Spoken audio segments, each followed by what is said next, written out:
명절 지내시느라고 우리 자매님들은 참 몸이 굉장히 피곤하실 것 같아요. 이제 이번엔 또 저희 자매도 4일 동안 연속 이렇게 하다 보니까 몸이 몸살이 나고 지쳤는 걸 볼 수가 있었는데, 또 우리 이제 우리 형제들도 일하는 것보다 더 힘든 게 이렇게 얘기하는 게 참 힘든 것 같아요. 그래서 하여튼 그 명절 동안에 저는 또 수요일 말씀 때문에 준비하느라고 좀 충분히 준비를 할 수가 없어가지고 이제 오늘 하루 이렇게 좀 말씀들을 보면서 이렇게 제가 이렇게 실력이 있는 사람이 아니기 때문에 이게 참 말씀 준비를 소홀히 하면은 제가 태가 납니다. 기도해 주시고 이렇게 말씀 들으시기 바랍니다. 오늘 이 본문은 이제 1절부터 13절까지 오늘 이렇게 살펴볼 것인데요. 우리가 이제 16장 1절을 보면 여호와께서 사무엘에게 이르시되 내가 이미 사울을 버려 이스라엘 왕이 되지 못하게 하였거늘 내가 그를 위하여 언제까지 슬퍼하겠느냐. 하나님께서 이제 사울을 버리셨다고 말을 하고 있습니다. 어떻게 보면 이게 참 슬픈 일이죠. 우리가 이제 사람들에게 버림을 당해도 그게 참 큰 아픔이 되는데, 하나님께 버림을 당하는, 이제 어떻게 보면 하나님께서 그를 왕으로서 이스라엘 민족의 지도자로서 이렇게 세우셔서 이 이스라엘 민족을 이렇게 영적으로 이제 통솔할 수 있는 다스리는 일들을 이제 허락했는데, 그가 하나님 앞에서 여러 가지 문제가 일어남으로 이제 버리게 되는 이런 것들을 우리가 이제 볼 수가 있었습니다. 그래서 하나님께 실제적으로 이제 사울은 버린 거죠. 물론 그러나 그가 왕권을 계속 유지하고 있었습니다. 거의 한 20여 년 가까이. 그리고 또 한편 이제 우리가 아는 다윗은 오늘 본문에 보면은 기름 부음을 실제적으로 받잖아요. 아마도 이제 우리가 이제 생각할 때 20세가 좀 안 됐던 소년 시절이었었던 것 같은데, 그가 이제 사실은 헤브론에서 이제 그 유다 지파 중심으로 이제 기름 부음을 받죠. 두 번째. 그리고 이제 그때가 아마 30대 정도 됐을 거고, 40 가까이 됐을 때 실제적으로 남북에 이제 왕이 되거든요. 거의 한 20여 년 동안을 어떻게 보면은 또 이제 많은 훈련의 기간을 갖게 됩니다. 그래서 이제 우리가 이제 사울 왕은 모든 형식을 갖추고 또 그런 일들을 하고 있었지만 실제 하나님께 버림당하는, 또 이제 한편 다윗은 하나님이 부르셨지만은 또 실제적인 왕으로서 이렇게 이제 통솔하는 것은 많은 시간이 지나고 나서 있게 되면 이제 우리가 볼 수가 있습니다. 그래서 이제 여기서 하나님께서 사무엘에게 이제 어떻게 보면 이제 사무엘은 두 번의 이제 이스라엘 민족의 지도자들을 세우는 일이 있었죠. 이제 먼저는 이제 자기 자식들을 이제 사사로 세우는 일을 했는데, 이제 그게 실패로 끝나고, 또 이스라엘 백성들의 원성이 높아가지고 이제 자기 아들들이 이제 이렇게 그 일들을 하지 못하게 하는, 그리고 이제 사울 왕을 특별히 이스라엘 민족들이 원해서 하나님께서 이제 허락하셔가지고 이 왕을 세웠습니다. 이런 그 두 번의 이 하나님께 다음 세대를 지도할 그런 사람들을, 사사들 대신에 왕을 세웠지만은 또 실패를 했죠.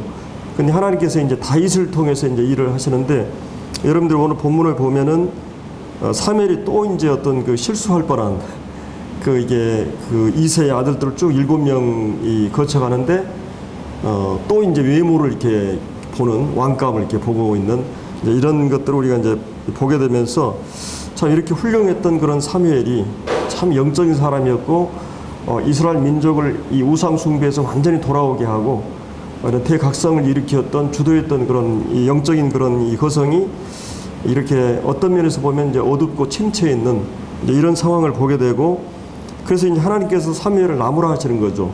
1절에 보면은 내가 이제 이 사울을 버렸다, 또 이스라엘 왕이 되지 못하게 하였거늘 내가 언제까지 슬퍼하겠느냐.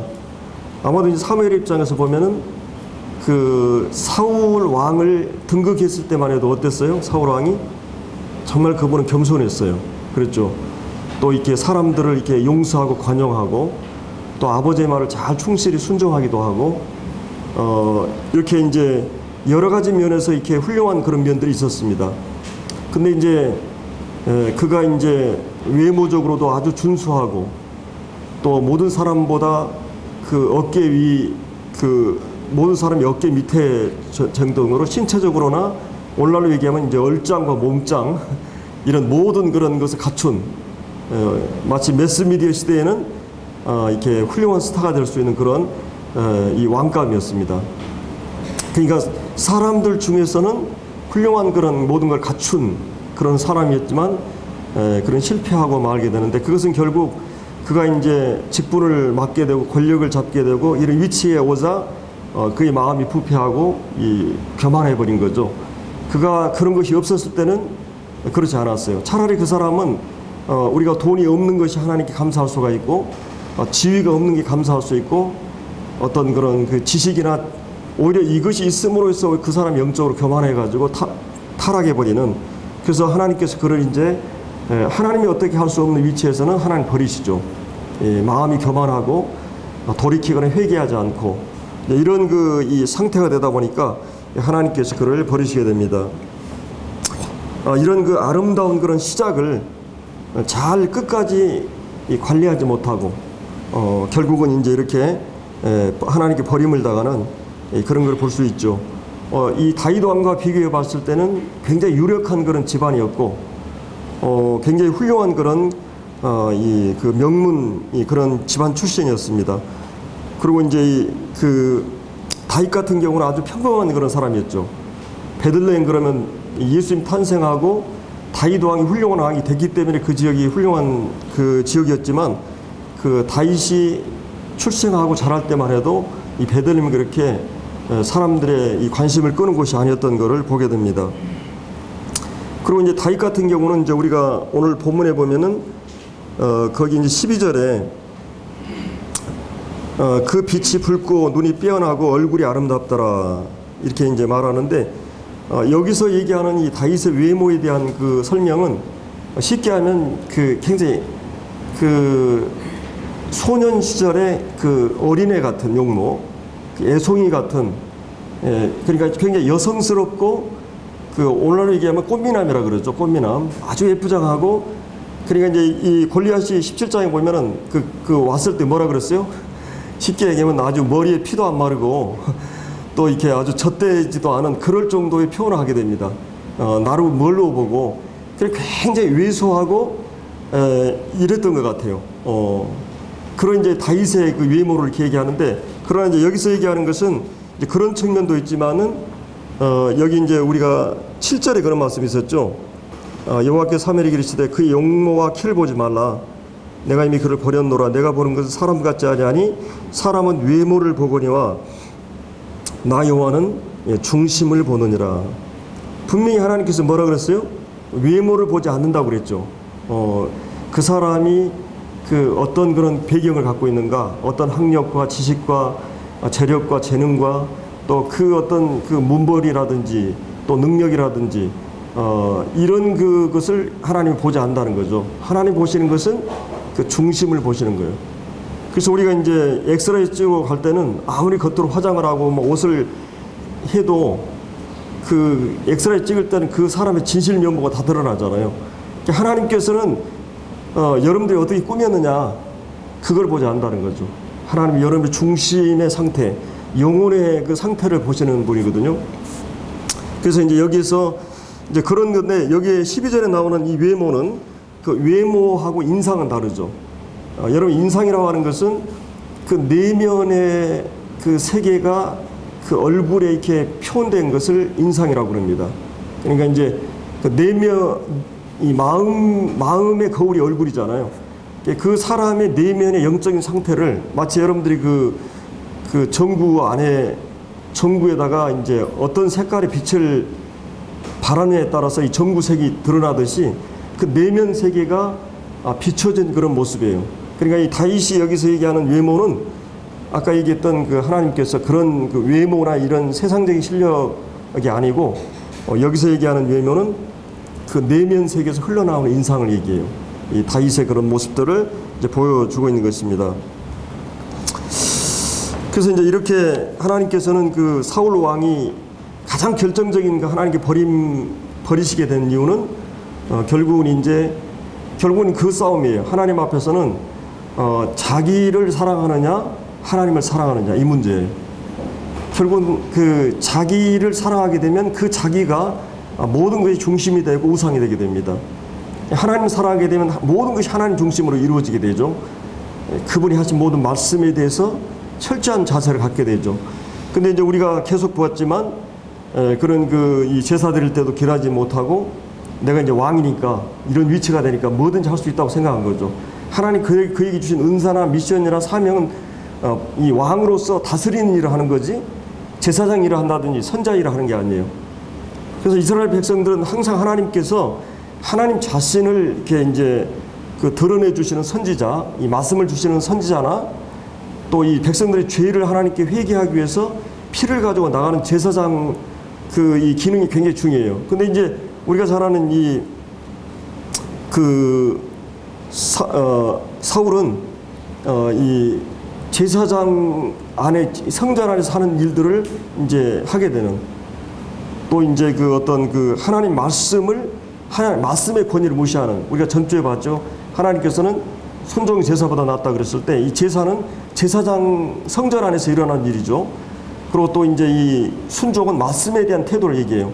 하나님 말씀에 대해서 거절하는 그리고 이제 성전 제사를 무시하고 뒤로는 이제 타락했을 때 이 사울이 이 아히멜렉 제사장과 그 가족들을 85명 가운데 84명을 다 죽여버립니다. 이 다윗을 숨겨줬다는 것 때문에. 그러니까 이 사람이 이제 그 때문에 아람 무인이 되는 거예요. 이제 자기 마음대로 왕권을 휘두르는 결국은 이제 이렇게 제사장들에 대해서도 선자 말에 대해서도 이렇게 유의하지 않는 이런 타락한 그 상태가 되어버리죠. 그래서 이제 하나님 말씀에 대한 태도가 결정적으로 이 제사장들에 대한 태도나 이런 것이 하나님께서 그를 버리게 된 그런 이유들을 이제 이렇게 보게 됩니다. 그러나 이제 우리가 잘 아는 이 다윗 같은 경우는 하나님께서 너 성전 짓지 말라 그랬을 때 어떻게 했어요? 얼마든지 밀고 갈 수 있었거든요. 왕이었기 때문에. 그리고 선한 일이었고 적절한 시기였고 그러나 하나님이 노했을 때 그거를 그대로 수용합니다. 이게 이제 사울과 다윗의 다른 점이었던 것을 우리가 이제 성경에서 볼 수가 있습니다. 그리고 이제 무엇보다도 이 사울 왕은 이 작은 그러니까 형식적으로는 순종했지만 내용적인 면에서는 불순종한. 그러니까 이제 부분적으로 순종했지만 온전하게 순종하지 않는.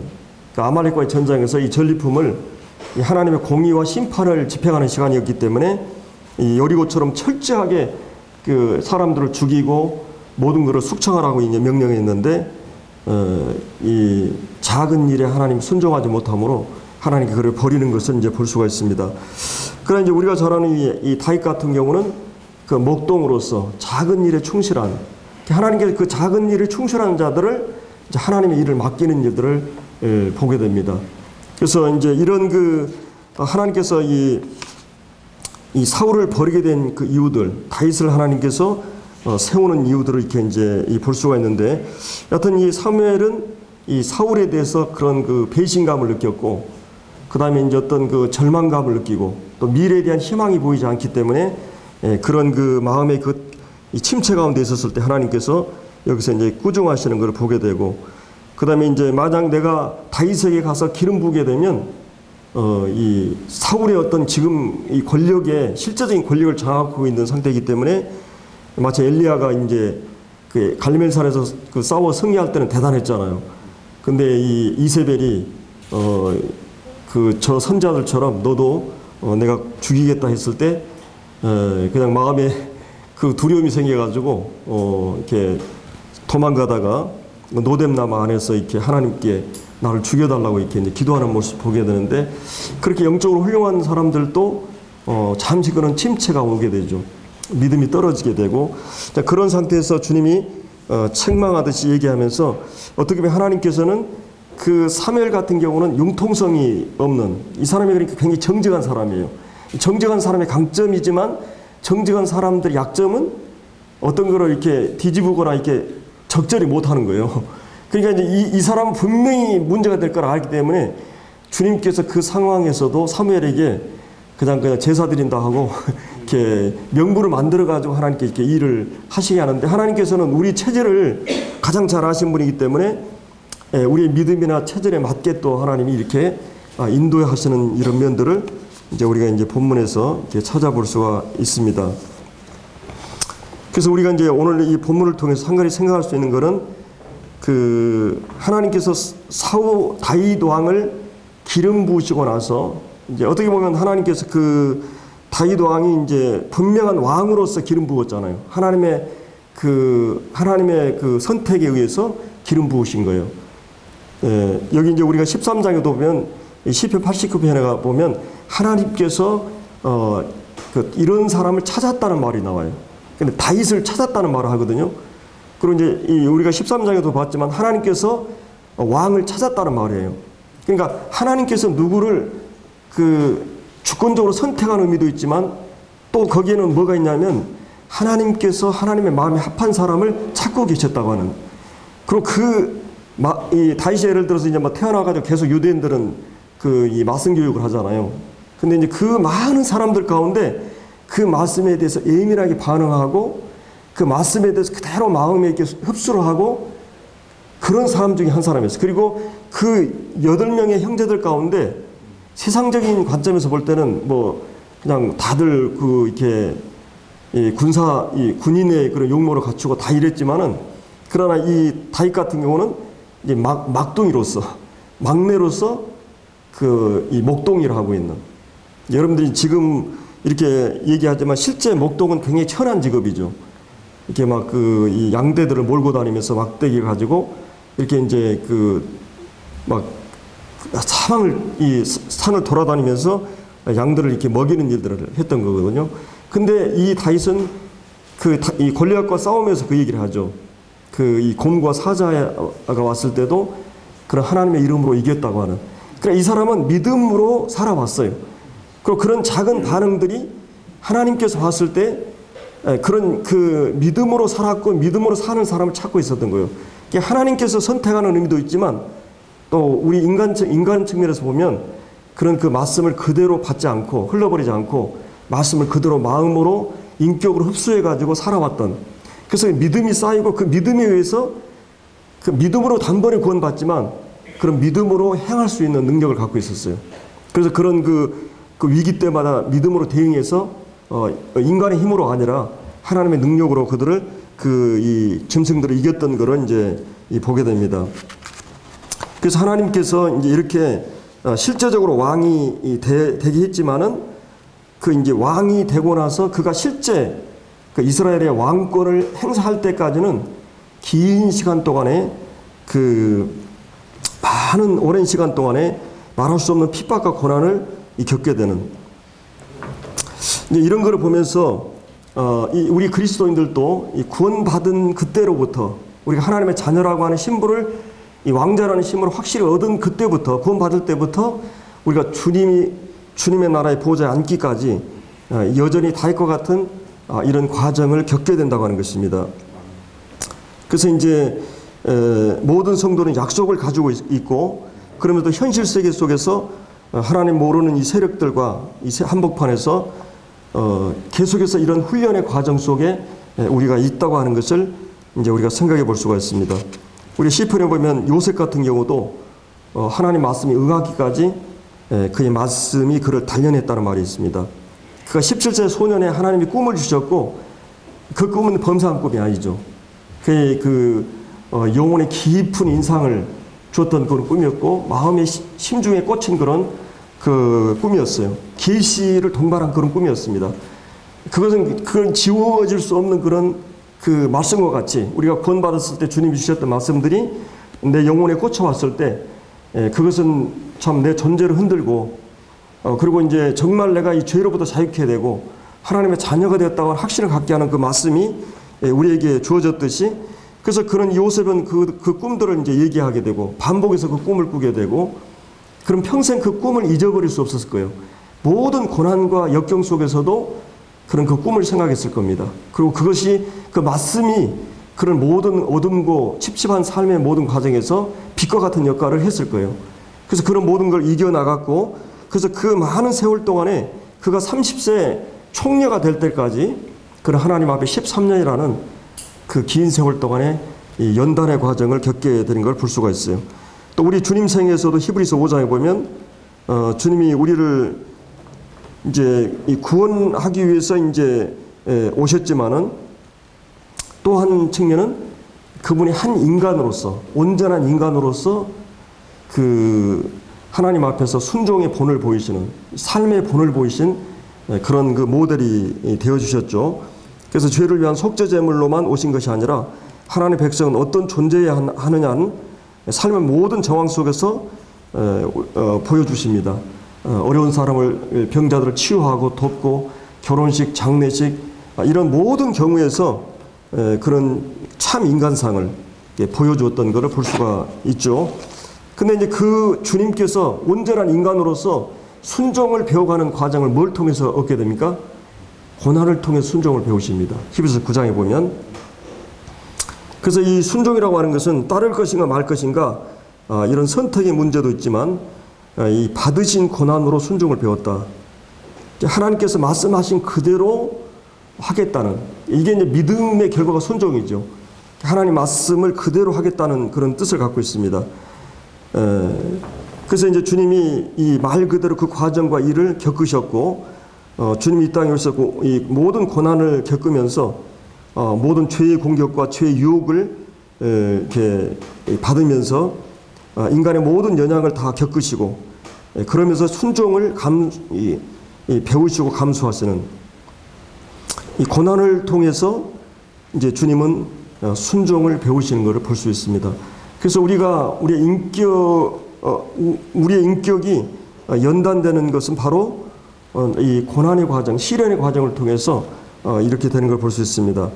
그래서 이제 약속과 이 약속이 이루어지기까지 현실은 고통스러운 현실이 찾아 있고, 다윗 같은 경우도 이제 약속 왕으로서 기름 부음 받고 이미 그 신분적으로나 모든 것에서 왕이었지만은, 그러나 이제 다윗 생애 전체에서 많은 고난을 받고 있는 걸 볼 수 있습니다. 그래서 약속을 받고 약속이 성취되기까지 많은 갈등과 현실적인 유혹, 이걸 통해서 그는 순종하는 사람의 인격으로 이렇게 되어졌던 것을 볼 수 있습니다. 이 고난을 통해서 우리의 가장 소중한 것이 무엇인가, 진정한 가치가 무엇인가, 그리고 자기의 실력과 수준이 어떠한가를 파악하게 가고, 하나님이 내 삶에서 주가 되어야만 한다고 하는, 그래서 주님만이 내 삶의 목자가 되고 그분이 내 삶의 주도자가 되어야 된다고 하는 그것을 고난의 과정을 통해서 그런 실제적으로 배우게 되는 것입니다. 그래서 우리가 나이가 들면 인생의 많은 경험들이 이제 깊어지고 또 인생에 대해서 이해가 깊어지는데, 우리는 답은 이미 알고 있지만은 우리의 실력은 그렇게 행하지 못하는 우리 현실을 많이 경험하게 됩니다. 그래서 젊었을 때는 큰 소리 치고 사람들의 말을 잘 안 듣는데, 이제 철이 들어가면서 이 철이 들어가면서 하나님을 이해하게 되고, 하나님 말씀을 비로소 신뢰하게 되고, 그래서 이제 고난이 올 때 비로소 우리는 소중한 것이 무엇인가, 이것을 이제 배우게 된다고 하는 것이요. 그래서 우리가 로마서 5장에서 똑같이 이 말씀을 신약의 성도들에게 하는 거죠. 우리가 믿음으로 의롭다함을 얻고 또 하나님과 화평하게 되고, 그리고 이제 이 은혜에 들어가면 얻게 되고, 또 하나님의 그 영광을 바라고 즐거워하는, 이러면서도 환난 중에도 우리가 즐거워한다. 왜 그렇습니까? 이 환난은 인내를. 그래서 인자라고 하는 말이 여러분이 한자에 보면 마음 심자에 이 칼이 꽂혔다는 말이거든요. 칼도자. 그래서 이 인내라고 하는 것은 이 마음에 칼이 꽂힌 상태를 말해요. 그거를 버텨나가는 것입니다. 그래서 이제 그것은 그러면 다윗이 믿음의 사람이라고 했을 때, 다윗이 결국은 모든 것은 기결은 그렇습니다. 하나님이 어떤 분인 것을 아는 것과 관련되어 있어요. 그러니까 우리의 신앙생활이라고 하는 것이, 우리가 예배를 드린다고 했을 때 하나님 앞에 추도식을 하는 게 아니잖아요. 기념만을 의미하는 게 아닙니다. 단순한 우리가 이제 그 제자들에게 있어서 예수 그리스도라고 하는 실체를 보고 그분과 교제했어요. 믿음의 대상과 내용을 실체를 관계하고 있었어요. 근데 주님이 딱 떠났을 때 그 공백이라고 하는 것은 말할 수 없어요. 그들의 인생의 전부를 의지하고 있던 대상이 실체가 사라진 거예요. 그러면 우리가 주님이 만찬 예배를 드리라고 했을 때, 예배를 드리라고 했을 때는 과거를 추도하는 개념도 아니고 기념하는 개념 이상의 의미가 있어요. 사실은 예배는 주님의 실체를 의식하는 시간이에요. 그러니까 만약에 우리가 주님의 임재와 주님의 실존을, 주님이 실제 우리 가운데 함께 하시는 것을 만약에 배제해 버린다면 제자들의 신앙은 종교인들하고 별 차이가 없게 돼요. 우리가 하나의 관념 속에 있는 거고 의식 속에 있는 거지, 하나님을 실제하고 있다. 우리가 오늘 수요일날 저녁 나오고 주일 예배 드리고 교회 나오는데 뭐 우리들끼리 모여가지고 다 좋은데 하나님의 임재가 배제된, 두세 사람이 모인 곳을 주님이 함께 한다고 하는 하나님의 실존에 대한 배제가 되어버리면 아무런 의미가 없어요. 우리 뭐 교제도 그렇고 예배도 그렇고 말씀도 그렇고. 그래서 그 하나님 말씀에 하나님의 임재를, 하나님이 오늘 말씀하시구나, 하나님 말씀을 통해서 우리 가운데 말씀하시구나, 하나님 실제하신 그분의 음성을 접해야 되는 거예요. 만약 그것이 없다면 우리 신앙은, 만약 그렇다면 우리 마음이 메마르게 되고 공허하게 되고, 내가 하나님의 인격과 주님의 실제를 보고 경험했다면, 내가 어떤 사람을 내 존경하고 사랑하는 사람 만난 것도 하고 실체하지 않는 것하고는 어마어마한 차이가 있어요. 근데 신앙이라고 하는 것은 보이지 않는 영으로 성령이 우리와 함께 하시고 실제하기 때문에 이게 굉장히 중요한 그런 부분이죠, 신앙에서. 그래서 믿음이라고 하는 건 뭐냐, 우리가 믿는다고 했을 때 믿음이라고 하는 건 뭐냐면 믿음의 대상과 믿음의 실제를 우리가 늘 접하는 거예요. 그것이 이제 배제되다 보니 우리 믿음이 관념화돼 버려요. 아무런 의미가 있어요. 그리고 그 신앙은 무서운 그 종교적인 사람으로 만들어 버린 것입니다. 우리가 주님을 실제적으로 음성을 듣고 주님의 실제를 접하는 것이 배제되면 굉장히 위험한 거라고 하는 거예요. 그리고 우리가 인내라고 하는, 그러니까 이제 뭐 인내라든지 겸손이라든지 모든 그 성경에 나오는 성경의 열매나 도덕적인 그런 자질들이 주님과의 관계를 통해서 그 실체하는 그분 앞에서의 인내예요. 그러니까 내가 만약에 실리적인, 예를 들어서 내가 이렇게 참으면 이득이 되고, 만약에는 그 도덕적인 그런 우리 인간적인 의지를 가지고 하는 그 인내하고, 여러분의 겸손도 마찬가지죠. 여러분 얼마든지 가장할 수 있거든요. 사람은 누구나 어때요? 다 인정받고 싶은 마음이 있죠. 사람들에게 이 심리학에서는 인정의 욕구가 있어요. 그래서 잘하고 막 잘하려고 노력을 하고 그래요. 근데 만약 그것이 사람들의 그 인정이나 평가나 이런 것만 계속 예민하게 되면 어떻게 돼요? 내가 위선자가 되고 형식적인, 또 얼마든지 과장하고 변장할 수가 있어요. 그렇게 될 때는 자기를 실체를 잃어버릴 수가 있어요. 사실은 가장 중요한 것은 하나님께서 하나님의 눈을 의식해야 돼요. 이 사람은 자기가 자기를 평가하는 게 있고 사람들의 평가가 있어요. 그것도 만만치 않아요. 재밌어요. 사람들이 나를 칭찬하는 거 막 평가해 주는데 싫어할 사람 있어요? 내가 어떤 일을 하든지 뭐 예를 들어 설교를 하고 뭐 하면 어땠는지 그 평가에 굉장히 예민해요. 별 볼 일 없어 뭐 그러면 다운되고, 사람은 사람의 평가에 굉장히 예민합니다. 죄성은 그것에 굉장히 예민해 있어요. 근데 사울은 사람들의 평가에 예민해지다가 결국 자기에 대한 사람들의 평가에 대해 예민해지다가 사람들의 박수나 인기나 사람들의 평가에 예민해지다가 결국은 사람들에 의해서 자기가 넘어지게 돼 있어요.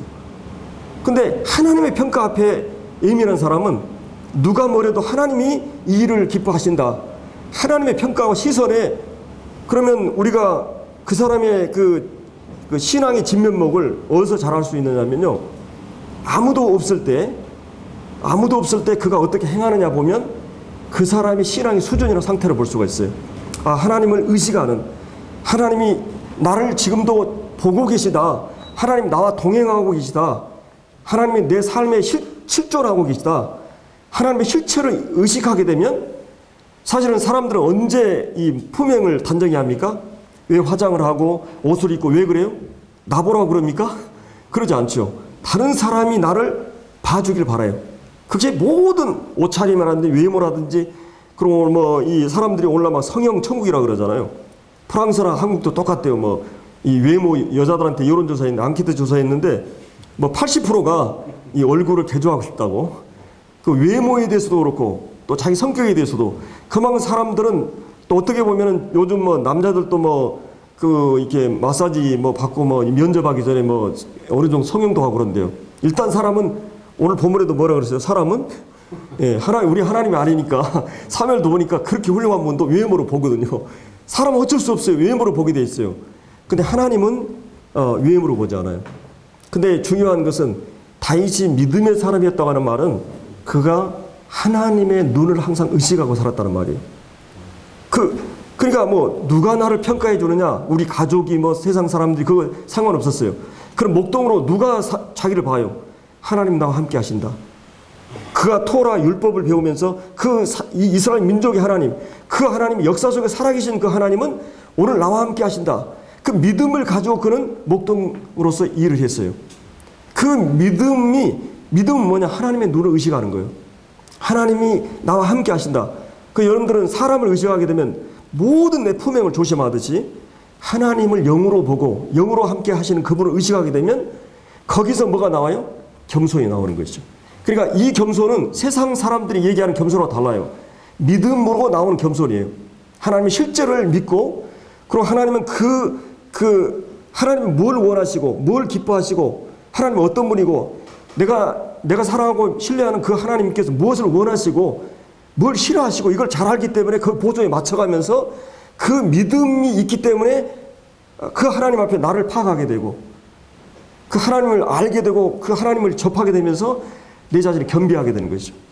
내 자신의 어떤 죄악성과 연약성과 그래서 하나님을 의지하게 되고 그 겸손이 거기서 오는 거예요. 온유가 거기서 오는 거예요. 인내가 내가 여기서 화를 지르고 이렇게 따질 수도 있지만 그 하나님 살아계시기 때문에 하나님 때까지 기다리는 것이죠. 이게 여러분이 이 다윗의 생애를 보면 사울 왕에게 막 쫓기면서도 얼마든 자기가 해볼 수 있는 때가 많았잖아요. 믿음이 있기 때문에 그는 기다리고 인내했어요. 가슴이 아프고 가슴에 칼을 자르는 아픔이 있었지만 하나님 살아계신 것을 믿었기 때문에 그 믿음이 그를 인내하게 했어요. 그러니까 우리가 얘기하는 이 믿음이라는 것은 우리가 환난 중에도 즐거워하는 것은 믿음으로 없다는 것고 하나님과 화목하게 되고 믿음의 영역에 들어갔을 뿐만 아니라 하나님의 영광을 바라고 즐거워하는 소망이 있어요. 이런 그 하나님에 대한 그 믿음과 또 이 분명한 그 소망에 대한 그것이 있기 때문에 그 하나님에 대한 그 믿음이 있기 때문에 환난 중에도 우리가 즐거워할 수 있어요. 그 인내하면서. 그리고 그 환난은 우리를 그 인내의 사람으로 만들고 인내를 온전하게 이룰 때 하나님께서 그때는 이제 쓰임 받을 수 있는 그릇이 되는 거예요. 인내를 온전히 이루라. 그럼 구비하며 조금 더 부족함이 없게 된다고 그랬습니다. 그래서 우리가 이제 이 시련을 통해서 우리 인내를 만드시고 하나님 앞에 온전히 굴복하고 나 자신을 내려놓고 겸비하게 항복하고 순종하는 사람이 되고, 그리고 이제 이런 겸손한 사람이 되고, 이 성경에 보면 하나님은 이렇게 훌륭한 사울 같은 경우도 이제 결국은 마음이 교만해지니까 하나님 버립니다. 하나님 가장 싫어하는 게 이 교만이거든요.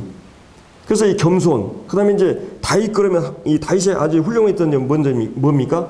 그는 정직한 사람이었어요. 아주 정직한 사람입니다. 여러분, 사울하고 다윗하고 객관적으로 딱 분석을 해보면 누가 더 죄를 많이 범했을 것 같아요? 무서운 죄라든지, 예? 가늠을 막 이렇게 공개적으로 하고, 아내도 또 많이 거느리고, 뭐, 또 살인도 하고, 막, 거짓말도 하고, 막, 이게 보통이 아니에요, 이게. 물론 이게 막 상습적으로 이렇게 하는 건 아니지만, 그 짬짬이 그런 경우도 있어요. 근데 다윗이 놀라운 점은, 그가 잘못했을 때 절대 변명을 하지 않아요. 합리화하거나 변명하거나 핑계 대거나 이러지 않습니다. 뭐, 밧세바가 유혹을 해가지고 뭐 누가 이런 얘기를 안 해요. 그런 정직하게 하나님 앞에 내가 잘못했습니다, 하나님. 이것은 내 죄입니다. 이 시편 51편에도 보면 그는 하나님 앞에 정직하게 섭니다. 아, 내가 죄악 중에 출생했군요. 나는 죄인 중에 계수군요. 내가 죄인이군요. 죄를 범할 수밖에 없는 이런 나이군요. 하고 하나님 앞에 자기를 쏟아내요. 그런데 사울 왕은 왜요?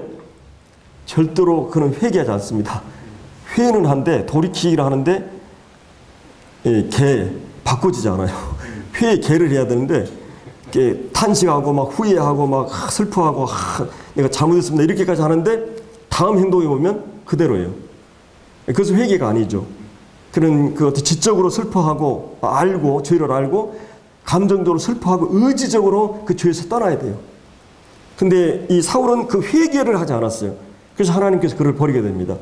이 다윗 같은 경우는 실수를 했지만 그는 정말 하나님의 죄에 대해서 이렇게 막 소스라치게 그냥 이렇게 주님 앞에서 내려놓고 회개하는 것을 이제 볼 수가 있거든요.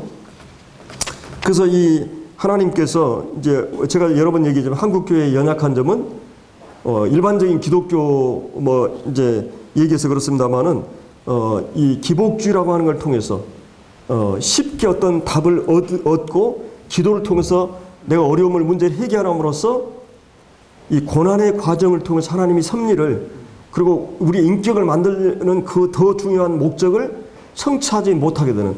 그래서 그것은 무슨 고난은 악이고 시련은 이 저주라고 생각하는. 그렇지 않습니다. 하나님께서는 이 십자가를 통해서 영광이 주어지고 이 고난을 통해서 우리 인격이 주님 형상으로 이제 닮아가는 이제 이런 것들을 우리가 이제 이 말씀 가운데서 볼 수가 있습니다. 그래서 가장 중요한 것은 하나님께서 여기 뭐라 그랬어요? 우리의 그 중심을 보신다. 7절에 보면 여호와께서 사무엘이 이르시되 그 용모와 키를 보지 말라. 내가 이미 그를 버렸노라. 내가 보는 것은 사람과 같지 아니하다. 사람은 외모를 보거니와 나 여호와는 중심을 보느니라. 여기 이제 13절에 보면은 이제 사무엘이 기름 불병을 가져다 그 형제 중에서 그에게 부었더니 이날 후로는 다시 여호와의 영에게 크게 감동되니라. 그리고 14절에는 이제 여호와의 영이 사울을 떠나게 되죠. 이제 구약에서는 이제 영이 들어왔다 떠나는 그 임무가 맞춰지면 떠나는 그런 경우가 있는데 중요한 거는 사람이 흙으로 하나님이 지으시고 흙으로 지었다고 하는 그 형식이라고 하는 것은 그렇게 중요한 게 아니죠. 하나님께서 생기를 호흡을 이제 영을 불어넣어 가지고 이게 이제 생명이 됐어요. 살아있는 존재가 된 거죠.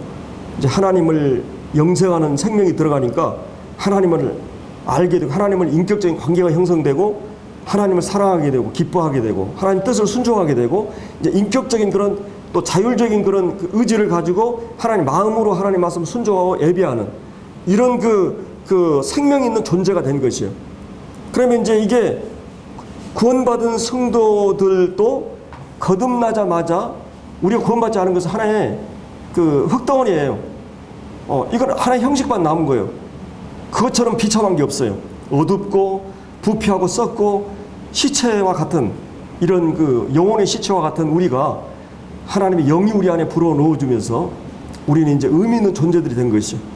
이제 우리는 하나님을 사랑하게 되고 하나님 말씀을 깨닫고 즐거워하게 되고 이제 영적인 것들이 그게 이제 뭐 아까 천주교 이제 우리 오영재님 얘기했지만 또 오늘 많은 기독교를 얘기하지만 결국은 어떻게 보면 구원받지 않은 사람들은 그냥 그 흙덩어리예요. 영이 그 안에 들어가지 않은 사람, 영이 그 안에 있어야만이 그 영이 배제된 믿음도 불가능하잖아요. 하나님의 은혜를 주신 것을 깨달을 수도 없고 이 다윗이 이미 하나님의 영이 그와 함께 있고 기름 부었을 때 크게 감동을 하게 되죠. 이 하나님의 영의 인도함 가운데 살아가는 그리고 하나님 말씀과 하나님을 경외하는 그런 그 이제 사람이 된 것이. 그래서 성령이 우리 안에 내주하게 되면 증인이 되는 거죠. 증인은 어떤 사람입니까? 증인은 보는 것을 말하는 사람들이에요. 목격자예요. 그러니까 여러분들이 이제 하나님을 영적인 시선으로 보게 돼 있어요. 말씀을 보고 이 모든 사건이나 사물을 보면서 하나님 보게 되는 것이죠. 하나님을 보지 않으면 절대 말할 수 없어요. 우리는 하나님을 이제 보는 증인들의 삶. 이 성령이 우리에게 임하시면 우리가 예수님의 증인이 돼요. 예수님이 누군가를 이제 알게 돼 있어요. 이 관념적인 게 아니에요. 지식적인 게 아니에요. 우리는 주님이 어떤 분인 것을 실제적으로 경험 속에서 이제 알게 돼요. 그 알게 되는 삶이 삶 속에서 실제적으로 이루어지지 않으면 믿음은 절대 증가하지 않아요. 성장하지 않아요. 잘못하다 이게 마음이 강팍하게 되고 무뎌지고 메마르게 돼 있어요. 내 매일 주님을 목격하고 있는가? 성령 안에서. 그러면 우리는 이제 말할 수가 있어요. 내가 본 것을 말할 수가 있는 거예요. 그래서 이 성령이 이제 그에게 들어가게 되자 그의 중심이 하나님 앞에서 서게 된 거죠. 그 중심이 이 영혼이 하나님 앞에 바르게 서고 그 인격과 내면이 그 중심이 그 하나님 앞에서 이 바르게 서는. 그래서 거기서 하나님에 대한 믿음과 또 주님에 대한 경외심과 사랑과 또 하나님 말씀을 복종하고자 하는 그런 이런 영적인 자질들이 그 잠재되어 있는 어떻게 보면 하나님께서 새로운 본성 안에서 이제 우리가 인내나 믿음이나 겸손이나 정직이나 이런 하나님을 경외하는 모든 자질들이 이제 일어나게 된 것이죠. 그래서 이제 이 하나님께서 봤을 때 그 중심이 하나님 바로 서 있었던 것입니다. 그래서 이 어떤 겉모습이 아니고 내가 뭐 사회적인 이런 게 아니라 하나님께서는 뭐 문벌이나 또 지혜나 능력이나 이런 게 보지 않고 하나님이 부르신 사람들은 어떤 사람이었어요? 네, 하나님 부르심을 보라. 이 고린도서 1장에 보면 문벌 좋은 자나 지혜 있는 자나 능력 있는 자가 많지 않다. 그래서 하나님께서 그들을 들어서 이제 이렇게 놀라운 사람들로 이제 세워 가시는 것을 우리가 이제 이 말씀 가운데서 보게 됩니다. 그래서 하나님께 가장 싫어하신 게 뭐예요? 하나님 가장 싫어하신 거 우상이죠.